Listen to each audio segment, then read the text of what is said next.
పల్నాడు జిల్లా నరసరావుపేటలో వైఎస్ షర్మిల పర్యటించారు. నరసరావుపేటలో జిల్లా కాంగ్రెస్ పార్టీ విస్తృత స్థాయి సమావేశం ఏర్పాటు చేశారు. ఉప్పలపాడు రోడ్ నుండి టౌన్ హాల్ వరకు ర్యాలీలో వైఎస్ షర్మిల పాల్గొన్నారు. కాంగ్రెస్ పార్టీ కార్యాలయం వద్ద కాంగ్రెస్ పార్టీ డీసీపీ అధ్యక్షుడు గొర్రెపూడి అలెగ్జాండర్, నాయకులు, కార్యకర్తలు స్వాగతం పలికారు. కాంగ్రెస్ పార్టీ బలపడ్డం ఈరోజు రాజకీయంగా చాలా అవసరం. రాజకీయంగా మా పార్టీకి మాత్రమే కాదు, ఆంధ్ర రాష్ట్రానికి కూడా కాంగ్రెస్ పార్టీ బలపడాల్సిన అవసరం ఉంది.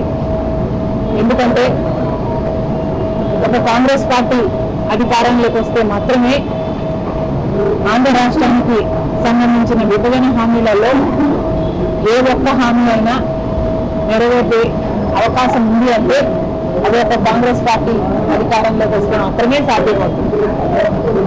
బీజేపీ కేంద్రంలో 11 సంవత్సరాలుగా అధికారంలోనే ఉంది, కానీ ఒక్కటంటే ఒక్క విభజన హామీ కూడా ఇప్పటి వరకు పూర్తి చేయలేదు బీజేపీ.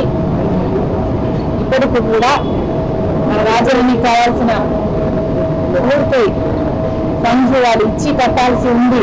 విభజన హామీలో అయితే ఇప్పటికీ కూడా వాళ్ళు అప్పులే ఇస్తున్నారు. పోలవరం ప్రాజెక్టు జాతీయ ప్రాజెక్టుగా పూర్తి చేయాల్సిన బాధ్యత కేంద్రానికి అయితే ఇప్పటికీ కూడా 45 మీటర్లలో కాదు 41 మీటర్లోనే దీన్ని పూర్తి చేయాలి అని పార్లమెంట్లో చెప్పినా కూడా వైసీపీకి చెందిన ఎంపీలు కానీ, టీడీపీకి చెందిన ఎంపీలు కానీ, జనసేనకు చెందిన ఎంపీలు కానీ ఏ ఒక్కరూ 3 ఇవ్వలేదు. కాంగ్రెస్ పార్టీ